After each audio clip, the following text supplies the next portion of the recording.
انا لما توليت كان عندنا كم طالب؟ 7 مليون طالب في المدارس. النهارده 17 مليون.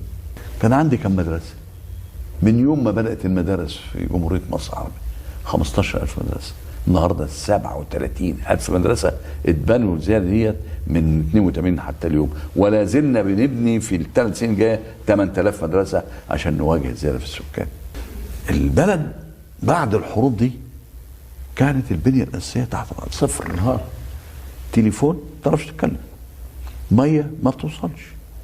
انا كنت اروح في مدينه نصر هنا لقيت بيوت كتيره جدا مبنيه، بقول لهم ما تسكنوش الناس ليه؟ قال لا في ميه ولا مجاري ولا كهرباء. الكهرباء اللي كانت عند انتاج اللي عندنا الكهرباء كله في جمهوريه مصر العربيه اول ما قامت الثوره كان مليار كيلو وات.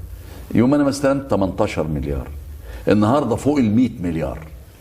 المستهلك 96 وعندنا احتياطي وبنبني محطات تانية.